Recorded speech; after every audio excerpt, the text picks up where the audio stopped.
Good morning, good afternoon, good evening, lovely people of us of freedom all over the world. Wherever you're joining us from today, you're highly welcome to this wonderful YouTube platform that gives you only quality and informative news and live broadcast of the matter where they happen for Biafra land. Please subscribe to this channel if you've not yet subscribed and make sure you turn on your notification so that you can get notified whenever we drop our spanking news. Now, straight to the video that you're about to watch. This particular live broadcast, I had to, I had to upload it because, since the self-referendum voting exercise, so many questions have been coming up. People have been saying a lot of things, concerning it. They've actually been doubt, you know. We have so many doubting Thomases, in Biafran land, not even in Nigeria. So many doubting Thomases in Biafran land. People who feel that the exercise is not useful. You've not supported Biafra. You've not supported Simon Èkpá. Yet you're castigating the improvement that he has made in the struggle. You're castigating the successes that he has achieved in the struggle. Yet you've not made any contribution to the struggle. So this particular broadcast that you're about to watch, the Prime Minister Simon Èkpá went further, to explain some issues, some serious continuous issues, that has been threatening this wonderful historic self-referendum exercise. Please, before you start watching this video, if there is one thing you have to do, for us, share this video. Because ndị sabo enwere in this struggle, they actually need to be punished. And the best way you can punish the haters of the struggle is to continue giving them things that has to do with the struggle. Give them what to talk about. Give them what to talk about. You've done your own. Keep on sharing. Share the good work. Share the videos of Prime Minister Èkpá. Share his audio. Share his broadcast. Let them continue to hear, even though they don't want to hear. Oh, you don't think they listen? They listen so that they find a way to tackle him. So please continue to share this video and do not forget to subscribe to this channel if you've not yet subscribed, and continue to do the needful. Thank you once again for joining us on this wonderful YouTube platform. I'm on Èkpá. I thank all the media team, all the ministers here present. I want to say I am actually calling from the zoo, Habeni State, to be precise. And having time to our Prime Minister, I want to go quickly to asking questions because we are having some difficult questions also from our people down here. We are trying to enlighten on the issue of the referendum. And I want to tell you, to be honest with you, many of them, personally, I have voted, and I'm showing my receipt. And we continue with evangelism about the referendum. But my PM, quickly, I want to ask, because these are some of the questions that are popping up from our people on ground. And the question is, please, is there any way someone who is not in the government of the Biafra government in Israel, or who is not a member of the cabinet, to have access to the portal of this referendum, which will or may also give them access to who and where the person who has voted is located, including the phone number? No, the only person that have access to the portal is myself and one other high-rank officer of the cabinet of the government in exile. Thank you so much. This question and the answer will go a long way in solving a lot of the issues we're having here. I want to assure you that we are getting there. And even the ground, the dead ones in the grave, they're all waking up. They have all reason to make sure that we get to where we are going, which is the restoration of Biafra. And I also want to encourage you personally and all the media team, because we are already in the danger period. And you know, once you are in the danger period, that is when we are getting to the zenith of anything you are doing. Just as our leader usually said, that when it gets hot, that's when the journey is coming to an end. And the hotter it becomes, the closer we get to our freedom. Therefore, I want to encourage all of us, including some of us that are down here in the homeland, to be courageous and make sure that we stay on guard and avoid anything that will push us into the arms way of the enemy, because they are already planning in one way or the other. Even within the homeland here, they are setting up many people who are going against this particular referendum, using some people who are IPOB Nigerians, you know what I mean. And I want some of our media team to quickly go to the last broadcast of Mohammed Abbas. There are some things we can use as a jingle there, where he actually said, and I quote, that where are the people who say they are protecting Nigeria? I mean Biafra land, who say they are Biafra government in exile? Where are their men?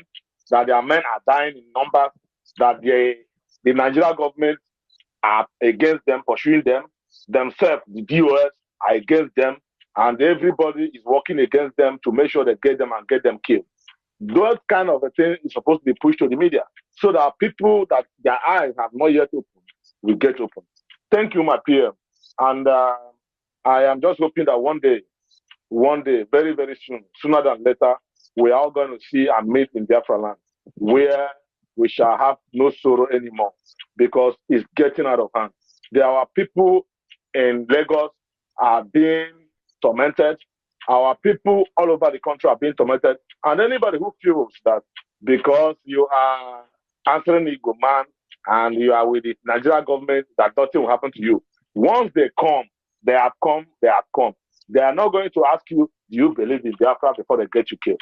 Therefore, I want all our people to get ready for this freedom, because this is the first time a self-referendum is being mentioned, not alone being held within the Africa region. And there is a kudos to the government of Biafra. Thank you so much, Mr. Mazi Nnamdi Kanu, who is in prison. He's in prison because of us.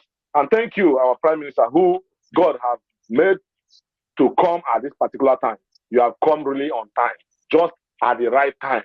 Therefore, I am seeing our freedom very, very close. And I'm sure of what I'm saying. I have been dreaming of it on a very good time of my life.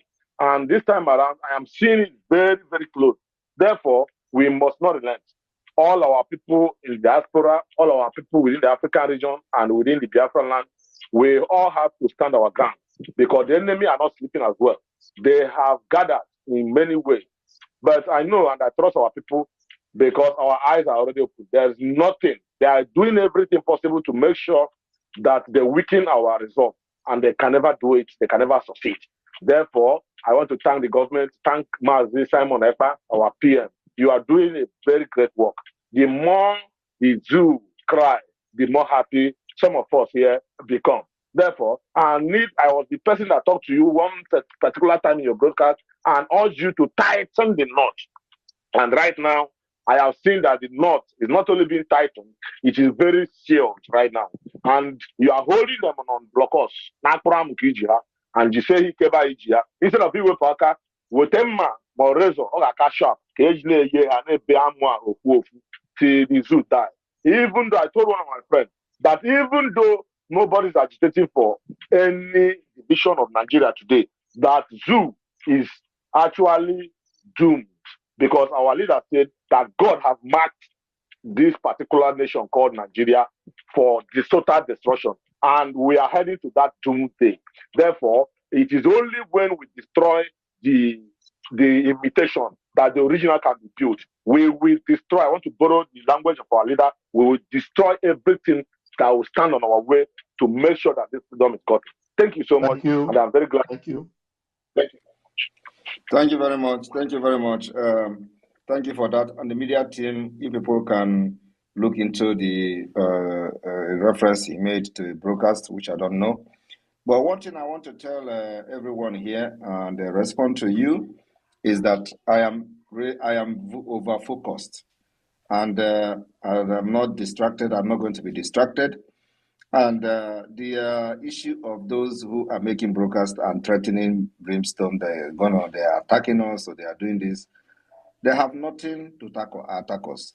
They don't have what it takes to even attack, a small base of Biafran Liberation Army. They don't have what it takes. They can't dare to do that. They have the stand Nigeria police or army to come and attack us. So all those things are just the propaganda that the criminals are trying to use, as if they don't have guns. We have the guns. Or this is this Ebento that they are using to shoot in those days when they are shooting cows in the bush. Pa, pa, pa. Is that what they are going to use to come and fight us? Forget all those things.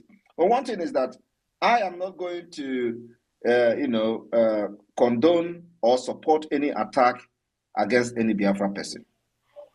But whoever that comes to Biafra Liberation Army camp in the name of for Nigeria government, he will die there.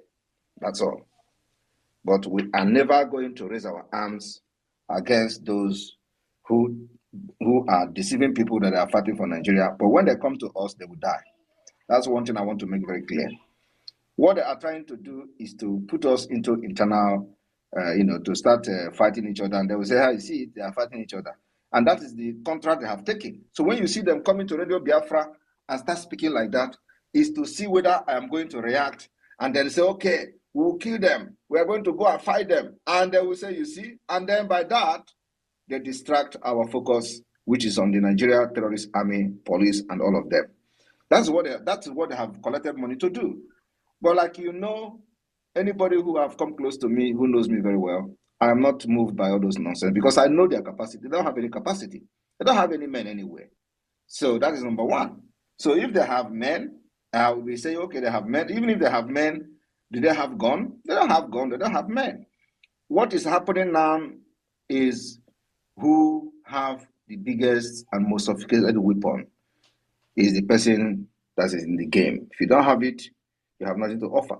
And as far as this Biafra liberation is concerned, the Biafra Liberation Army have overpowered Nigerian military with their more powerful firepower. So where is their firepower? The people that have contributed money for many years, and there is nothing to show for it. They don't have any weapon. When we came in, there was nothing. We started building this army you see today, and today we can fight helicopter, we can fight fighter jet, we can fight gunboat, we can fight armored tank, we can destroy them, decimate them. Every day it is happening from scratch. So my brother, when they can use the whatever brokers to, do their propagate their whatever the media team are doing, but those things doesn't move. It's just for people to understand that what they are trying to do is to cause internal conflict, and then they will use it to distract us and say, oh, you see, they are fighting each other internally. And so internal Idwakanono is going to come, but not now. My focus is to get the Biafra liberated, declare it and defend it, and then internally, we are going to deal with them. Another thing is that as we are doing it, if they come, they will collect. Anybody crosses any base of Biafra Liberation Army will never go back alive. Be you who, in the name of coming to attack them, you will die there. Thank you. Thank you, my PM. Thank you so much, Simon. You've gotten that. Thank you. All right, we are giving you the microphone, Biafra Sisu Queen. Please go straight to the point. 60 seconds to bring your question to the Prime Minister. Thank you. My co-host. And sorry, before she continued, there's a comment I wanted to make in addition to what I have said before. And everybody should understand that before the treacherous Ejiofor was sacked, I have been exposing that idiot, that criminal who sold Onyendu, Mazen Amdik. And Ejiofor single-handedly orchestrated the whole thing. And later on, the criminals in DOS joined him. So when I was exposing Ejiofor, many people who think clearly understand that I was right. And I said, any day Ejiofor is out of Onyendu team, his freedom is close. And that is what is going to happen. Today, Ejiofor is out. And let me tell you, now that Ejiofor is out, you know what they were telling you before? Oh, you have to contribute money. Are you paying the lawyer? Are you the one paying the lawyers? That has been what they were using to scam those illiterate that are following them. Oh, Èkpá, what are you doing to release Onyendu? Are you the one paying lawyer? Paying which lawyer? Today, when the message of Ejiofor has been communicated to them, they knew that Ejiofor is no longer part of Mazen Amdekano's legal team. So there is no any other way to scam Biafrans. You know what they do? They rushed and start gathering boys to make video. We know how they do it, to make video and share. This is not what they have been doing for many years. They do video, shoot cow in the forest. They will go to the forest and start shooting cow. Bah, bah, bah, bah. ESN is here, ESN is here. They were scamming Biafrans. So they gathered, but even all those guns they were using to do all those time, they have submitted it to all the governors. When immediately Mazen Amdekano was kidnapped, all those guns, they surrendered all of them. And if there is any person still following them during that time, and now, still following them now, blindly, they will understand what I'm saying. That immediately they capture Onyendu, they collected all those Egbentu from all of them and submitted it to the government as a fulfillment of the agreement they had. So they don't even have that Egbentu today. So now, immediately, they got that a memo from Onyendu internally.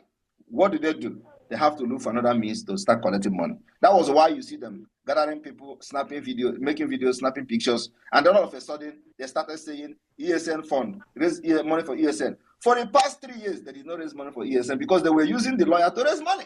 They say, oh, you are the one, no, you are not the one paying the lawyer. So contribute money, let us pay the lawyer. Now the lawyer is not there. They don't know what to use again to say contribute money. Now they go back to, oh, there is ESN here. There is nothing like ESN anywhere. ESN has been collapsed to the Biafra Liberation Army and Biafra resistance fighters. Anybody parading himself as ESN is a criminal. And the only thing they want to do is to use them to implicate Onyendu. And that can never happen as far as I'm concerned.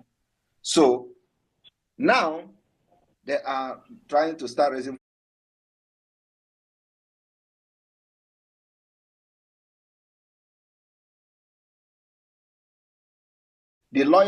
Paying the lawyer is no longer there. Ejiofor has been sacked. It is official. So it's no longer, oh, we are paying lawyer, we want to do this. Now they want to use it for ESN that doesn't exist anywhere. So what they do now, all the people you see now are people doing kidnapping for them. Like many of them who have been arrested, they confessed of doing kidnapping for China Sanworu, this idiot, this criminal in Kuwait. And nobody has. Have you seen where Nigeria government or police, mentioned his name anywhere, including where his name was mentioned from one Ejima kidnapper? Did you hear anybody calling China's name in any way? Because he was in agreement with all of them after immediately they said to stop Biafra. Now they have struggled to stop Biafra. They did not succeed. So they still gather boys, promising the government that they are going to use those boys to fight Biafra Liberation Army. And I just wonder how they want to do that kind of thing. Because if they try, at the end of the day, try to provoke us, but it will never going to happen. We will not give them that opportunity until we have declared Biafra and restored Biafra. Then I have to say, like I said in my State of the Union address, that the army of Congo will be eliminated. Thank you. Fantastic. Thank you, Ebu PM. Adadi Ramelebe no. There we Oh, Guinea. Oh, Guinea. Hey! Oh, Guinea. Hey, Guinea. Now, Biafra Warrior Queen, please take the microphone. I wish you could shout like Adadi Rama, exclaim Obatobi. Go ahead, Biafra Warrior Queen, take the microphone. Obatobi! Odogu! Greetings. Greetings, my king. Greetings. My co-host, I no get question because now we dey answer the question. Now we dey direct people with they vote online with us since. So I don't get question. I just need to contribution. So you give me more time, beg. No time. Don't take so much time, please. Take just. Yeah, I don't take too much time. Just give me. Yes, thank you very much. Please. Thank you, my honorable Prime Minister. Thank you very much. God will bless you for what you do for us. I use my Ogogo language. And our man, this all says, I greet you, sir. Thank you for all you are doing for us, for protecting us, for fighting for us, for being in the war front for us. Your name will be written in the stone, in any part, any public place in the Biafra land. We will serve you and your men that are fighting for us. God will bless you. And our people, our fallen angel. Thank you very much, my ministers in the house. Just a little contribution, like people, because because people are very many here now because of our prime minister. They come to ask some question. As my brother asked me that question yesterday, that people are asking them, and our prime minister make reference to it. Please, if they are asking you, security is their data secure, ask them if you can give your NIN. If you get NIN, go and vote, because if you can give your data, that NIN, they force you to do NIN. They forced me to do it because I couldn't have access. I don't get access to my bank account again. NIN, they forced me to do it because I didn't have NIN. I couldn't have access to my account and all those things. Now I go force myself. Go now. They block my SIM card and others. So nobody is forcing you to vote, but think wise and go and vote. And another thing, please, for those of us who will be customers, we still get that mentality. Say they are coming for our oil. Oil Guinea, which oil? As our Prime Minister talked before about GDC. Just imagine, do you know how many human resources we have? And just imagine, like experience I have in Italy. They don't get oil. But do you know how much tourists bring to their land every year? In 3 months, they will make people that have that live close to the sea for beaches for holidays. Tourists they will work money that will last them for a year for just 3 months of sun where they get. Imagine we that have 12 months sun. Just imagine our government after cleaning all our coastal region, all our sea, our falling waters. There's a lot of secret tourist places in Biafra land. A lot of beautiful places in Biafra land. Just imagine they restore everything and build hotels. Tourists alone,